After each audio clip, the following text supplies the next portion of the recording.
안녕하세요 여러분, 써뉴쌤이에요. 신체활동 지원 5번째 시간입니다. 강의가 끝나고 나면 좋아요와 구독을 꼭 눌러주세요. 신체 정렬 방법.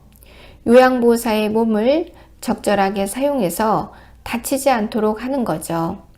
요양보호사는 환자를 들거나 물건을 들으려고 할 때 몸 가까이에서 잡고 보조하도록 한다. 요양보호사는 환자를 들거나 물건을 들려고 할 때 발을 적당히 벌리고 서서 한 발은 다른 발보다 약간 앞에 놓아 발폭 지지면을 넓히도록 한다. 요양보호사는 대상자를 들거나 물건을 옮기려고 할 때 무릎을 굽히고 중심을 낮게 하여 골반을 안정시킨 자세를 취하도록 한다. 요양보호사는 대상자를 옮기거나 물건을 옮기려고 할 때 다리와 몸통의 큰 근육을 사용해서 척추가 틀어져서 다치는 일이 없도록 한다. 갑작스럽게 큰 동작을 하는 것을 피하고 동작을 하고 난 후엔 적절한 휴식을 취하도록 한다. 침대에서 대상자를 옮기려고 할 때 유의할 점은 대상자의 관절 능력을 파악하고 스스로 움직여 협조할 수 있는 것은 협조하도록 한다. 3번 이동 후 안면이 창백해지고 어지러움증, 오심, 구토, 식은땀 등의 증상이 나타나면 원래의 자세로 눕히고 시설장이나 간호사 등에게 보고하도록 한다. 침대 머리 쪽으로 대상자를 옮기려고 할 때 먼저 침대를 수평, 요양보호사의 허리 높이로 조절하도록 한다. 그리고 베개를 머리 쪽으로 옮긴다. 대상자의 무릎을 세워 발바닥이 침대 바닥에 닿게 한다. 발바닥이 공중에 떠 있으면 넘어지기 때문이에요. 침상면을 밀며 신호를 하여 대상자와 같이 침대 머리 쪽 방향으로 움직인다. 대상자가 협조할 수 없는 경우에는 침상 양편에 한 사람씩 마주서서 한쪽 팔은 머리 밑으로 넣어 어깨와 등 밑을, 다른 팔은 둔부와 대퇴를 지지하여 신호에 맞춰 두 사람이 동시에 대상자를 하나, 둘, 셋 해서 머리 쪽으로 옮겨서 베개를 비도록 한다. 자, 그러면 침대 오른쪽이나 왼쪽으로 옮기려고 할 때 먼저 내가 대상자를 이동하려고 하는 쪽에 가서 요양보호사가 서 있도록 한다. 그래서 상반신과 하반신을 나누어 이동시키죠. 하반신은 허리와 엉덩이 아래에 손을 깊숙이 넣고 이동시킨다. 옆으로 눕히려고 할 때 요양보호사는 돌려 눕히려고 하는 쪽에 가서 먼저 서 있도록 한다. 옆으로 돌려 누워 있을 때 팔이 몸에 눌리지 않도록 눕히려는 쪽에 손을 위로 올리거나 양손을 가슴에 포개어 놓는다. 스스로 돌아 놓을 수 있는 대상자는 스스로 하게 하며 최소한만 도와줘서 잔존 기능 유지, 잔존 기능 증진, 잔존 기능 보존하도록 남아있는 기능을 도와서 남아있는 기능을 최대한 할 수 있도록 도와주도록 한다. 자, 그림을 보죠. 1, 2, 3, 4 옆으로 눕히는 그림이었어요. 일어나 앉기 그림. 자, 편마비 대상자인 경우 어느 한쪽에 마비가 있는 환자 일어나 앉힐 때 요양보호사는 어느 쪽에 서 있느냐. 앞에서는 불편한 쪽에 서 있었어요. 여기서는 대상자의 건강한 쪽에 서 있어요. 마치 요양보호사의 몸이 지팡이처럼 건강한 쪽에 서서 힘을 보태주는 거죠. 자, 사지마비 대상자인 경우 대상자의 마비된 양손은 가슴에 올려놓도록 한다. 1, 2, 3 그림을 보셨죠? 자, 그러면 침대에 걸터 앉히려고 할 때 2번 요양보호사는 앉히고자 하는 쪽에서 대상자를 향하여 서도록 한다. 일으켜 세우려고 할 때 앞에서 보조하는 경우 3번 양손은 허리를 잡아 지지하고 받쳐주고 대상자의 상체를 앞으로 숙이며 천천히 일으켜 세운다. 뒤에서 잡아도 앞에서 잡아도 우리 몸의 중심은 허리예요. 그러니까 우리가 대상자를 잡을 때는 허리를 잡고 대상자가 우리를 잡을 때는 목을 잡습니다. 양손은 허리를 잡아 지지하고 대상자의 상체를 앞으로 숙이며 천천히 일으켜 세우도록 한다. 자, 그러면 옆에서 보조할 때는 2번 요양보사는 대상자의 마비된 쪽 가까이에 서고 발을 대상자의 마비된 발 바로 뒤에 놓도록 한다. 요양보사의 건강한 다리를 대상자의 마비된 쪽 뒤에 놓아서 힘을 지지해 주는 것이죠. 체위 변경의 목적, 우리 몸의 몸무게의 반절은 액체예요. 그래서 액체가 한 곳에 고이지 않도록 쉐이크 흔들어 주는 거예요. 그 쉐이크 흔들어 주는 것을 체위 변경을 한다고 합니다. 자세를 바꿈으로 인해 호흡 기능이 원활해지고 폐 확장이 촉진된다. 체위 변경을 통해 관절의 움직임을 돕고 틀어지는 변형을 방지할 수 있다. 체위 변경을 통해 쉐이크, 액체를 흔들어 주기 때문에 액체가 한 곳에 고여서 붓는 부종을 줄여주고 액체끼리 뭉치는 혈전을 예방할 수 있다. 체위 변경은 혈액순환을 도와 욕창을 예방하고 피부 괴사를 방지할 수 있다. 체위 변경은 허리와 다리의 통증 등을 감소시켜주고 고정된 자세로 인한 불편감을 줄여줄 수 있다. 체위 변경을 통해서 이러한 이점이 있는데 보통 반드시 누워있는 자세에서 2시간마다 자세를 바꿔주는 체위 변경을 해주고 90도 각도로 의자에 앉아있을 때는 1시간 간격으로 체위 변경을 해준다. 이미 욕창이 생긴 사람은 더 자주 체위 변경을 하는데 보통은 1시간에 한 번을 하죠. 체위라는 것은 몸의 위치를 말해요. 앙와이, 바라볼 앙자에 놓을 와자. 누워서 반드시 누워서 있으면 천장이 보이죠. 그래서 휴식하거나 잠을 잘 때 자세입니다. 누워서 위를 바라보면 천장이 보이는 자세 앙와이. 천장을 쳐다보며 똑바로 누운 자세를 말하죠. 그림은 이와 같습니다. 반자위, 숨이 차거나 얼굴을 씻을 때 식사 시나 위관 영양을 할 때 가장 많이 하는 자세는 반자위죠. 숨이 어쩌고 호흡이 어쩌고 이런 말이 나오면 정답은 반자위입니다. 자세는 이와 같습니다. 자, 보기. 등에 상처가 있거나 등 근육을 쉬게 해줄 때 하는 자세를 배복자, 배가 바닥에 있는 자세 복이죠. 엎드린 자세예요. 자, 그래서 자세는 이와 같죠. 엎드린 자세입니다. 옆으로 놓은 자세를 측이라고 해요.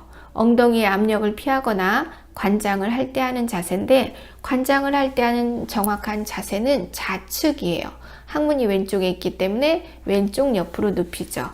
이렇게 옆으로 눕히는 것을 측이라고 하죠.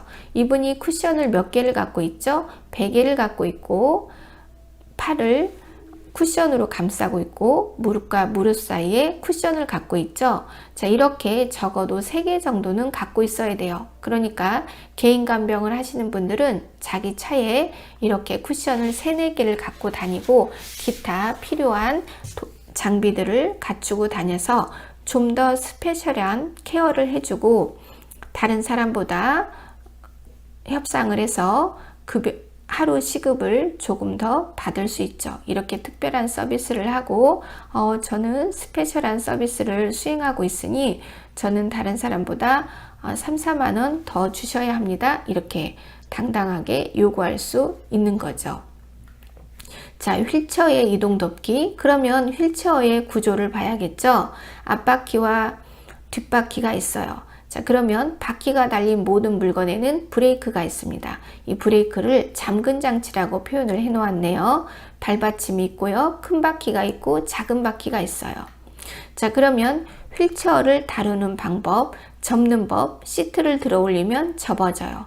피는 것은 시트를 눌리면 펴집니다. 자, 그리고 휠체어를 이용할 때 문턱을 오르는 방법. 자, 문턱을 오를 때 휠체어를 뒤쪽으로 기울이고 앞바퀴를 들어 문턱을 오른다. 우리가 어린아이를 키웠을 때 어렸을 때 유모차를 밀어본 적이 있죠? 자, 우리는 어렸을 때는 유모차를 타고 나이가 들면 휠체어를 타요. 미는 방법은 똑같죠. 오르막길을 올라가고 내려갈 때 대상자의 체중이 많이 나갈 때는 지그재그로 올라가고 지그재그로 내려옵니다. 무게를 분산하는 거죠.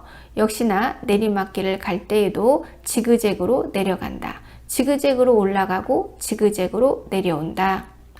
자, 울퉁불퉁한 길을 갈 때 앞바퀴를 들어서 덜거덕거리는 걸 막아야죠. 앞바퀴를 들어 올려 뒤로 젖힌 상태에서 이동한다. 엘리베이터를 타고 내릴 때 뒤로 들어가서 앞으로 나온다. 뒤로 들어가서 앞으로 나온다. 자, 좀 더 밑으로 내려가시면은요, 여기에서 볼만한 것은 두 사람이 대상자를 옮기는 그림이 나와요. 자, 이렇게 키가 크고 힘센 사람이 대상자의 뒤쪽에 서고 다른 한 사람은 대상자 다리 바깥쪽에 선다. 이게 시험 문제에 나올 수는 있지만 실제로 이런 방법으로 환자를 옮기지는 않습니다. 매우 위험하기 때문이죠. 보통은 침대칼을 사용합니다. 밑에 그림을 보시면 1번, 2번, 3번, 4번. 자, 두 명이서 환자를 옮기려고 할 때 마지막 네 번째 그림을 보세요. 두 사람의 손이 교차된 곳을 찾으세요. 어디냐면 허리예요.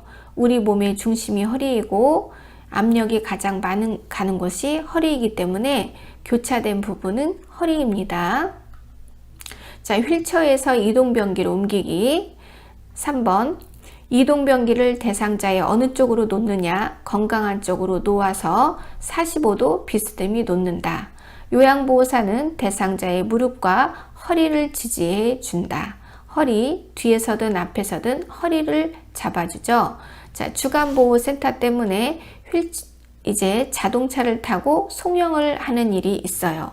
그래서 자동차를 타고 내릴 때 5번, 요양보호사의 무릎으로 대상자의 마비된 무릎을 잘 받쳐주고 대상자를 일으켜 대상자의 엉덩이부터 자동차 시트에 앉게 한다. 어디부터 앉느냐? 엉덩이부터 앉게 한다. 그리고 그게 자동차이든 휠체어이든 깊숙이 앉혀야 돼요. 걸터 앉히면 떨어지죠. 더군다나 자동차에서는 걸터 앉히면 출발하면서 톡 떨어지죠. 그래서 자동차 시트에 깊숙이 앉게 한다. 자, 그러면 이제 차에서 내려야 되겠죠. 차에서 내릴 때는 어디부터 내리는가? 대상자의 다리부터 밖으로 내린다. 자, 그러면 선자세에서 균형 잡기가 있어요. 의자나 손잡이 등을 한 손으로 잡고 3분간 서 있는 연습을 하도록 한다. 이 벨트라는 것은 허리에 매는 거죠. 그래서 걸음을 걸을 때 뒤에서 허리를 잡아주는 벨트가 있는데 그것을 보행 벨트라고 합니다. 4번에 요양보호사는 대상자의 불편한 쪽 뒤에 서서 벨트 손잡이를 잡는다. 자, 그러면 이렇게 뒤에서 벨트 손잡이를 잡죠. 파킨슨이 있거나 중풍으로 걷는 게 힘드신 분들은 이렇게 보행 벨트를 채워서 뒤에서 잡고 걸어갑니다. 보행기의 사용법, 보행기 앞에 바른 자세로 선다. 보행기를 앞으로 한 걸음 정도 옮긴다. 보행기 쪽으로 한쪽 발을 옮긴다. 그리고 나서 한쪽 발을 먼저 옮긴 발이 나간 지점까지 옮긴다. 보행기 사용에 바른 자세를 눈으로 익히세요. 자, 그러면 지팡이 길이를 결정하는 방법. 지팡이를 한 걸음 앞에 놓았을 때 팔꿈치가 약 30도 구부러지는 정도가 좋다. 자, 그러면 지팡이는 건강한 쪽으로 짚어요. 지팡이를 사용할 때는 주변에 낙상의 위험에 있는 물건은 모두 치우도록 한다.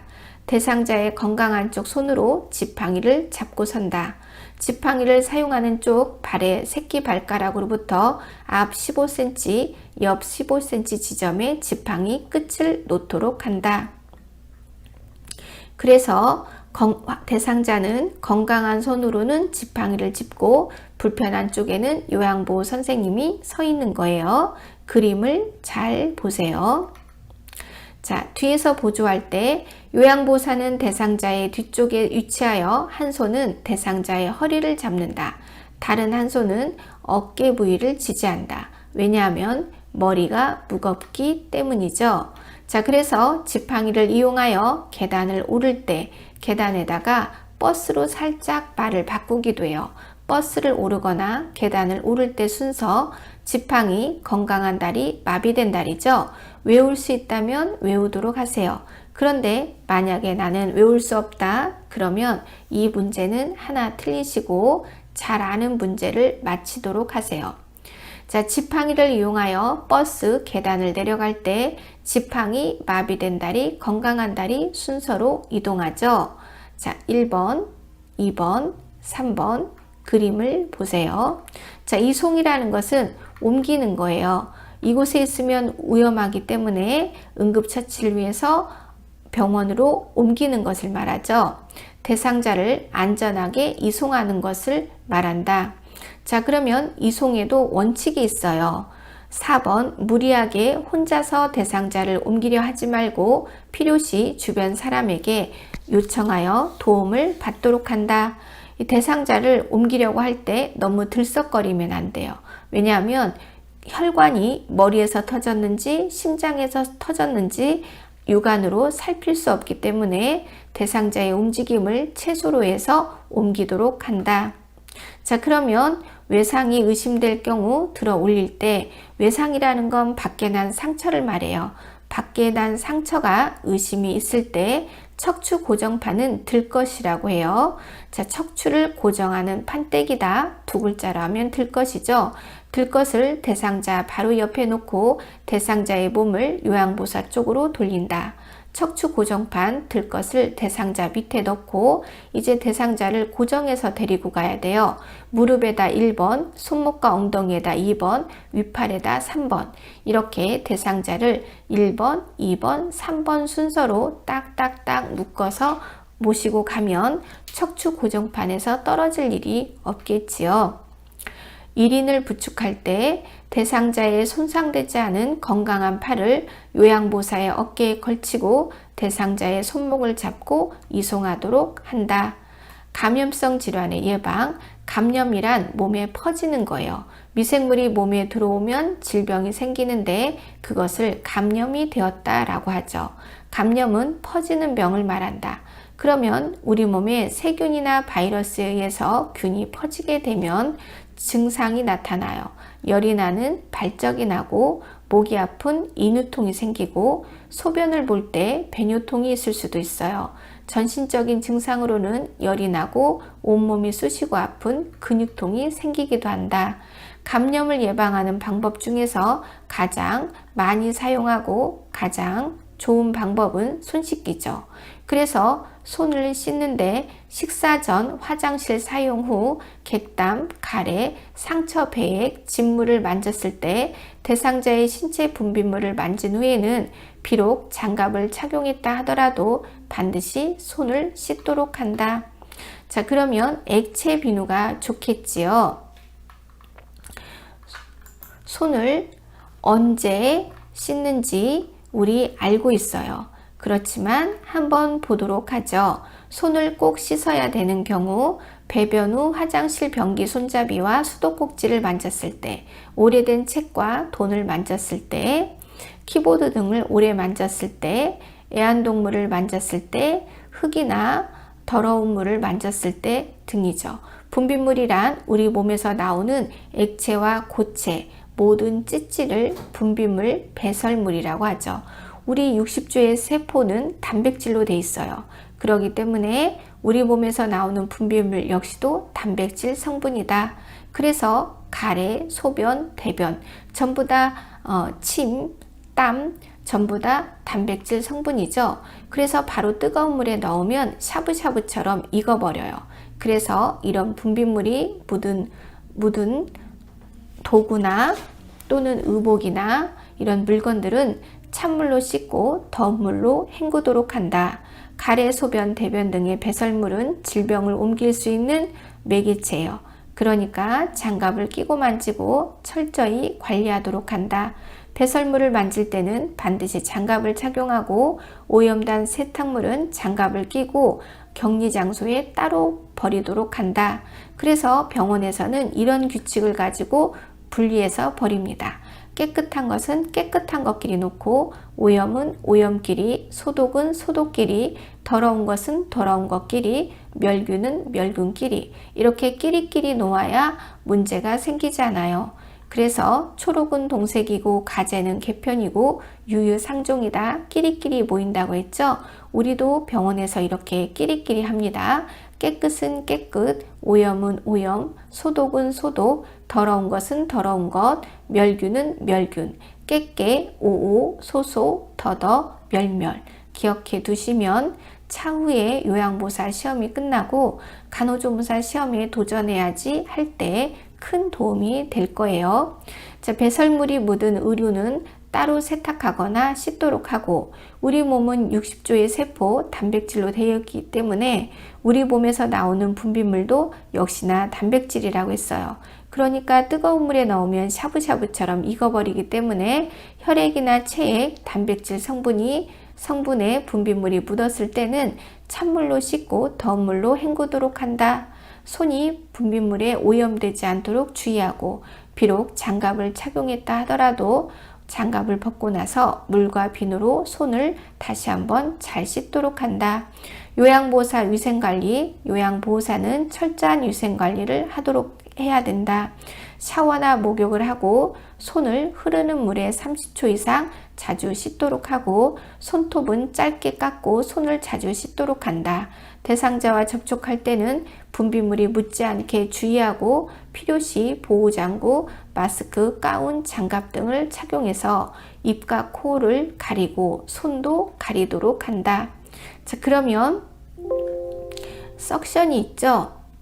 자, 그래서 석션은 다음 시간에 이어지도록 하겠습니다. 수고하셨습니다.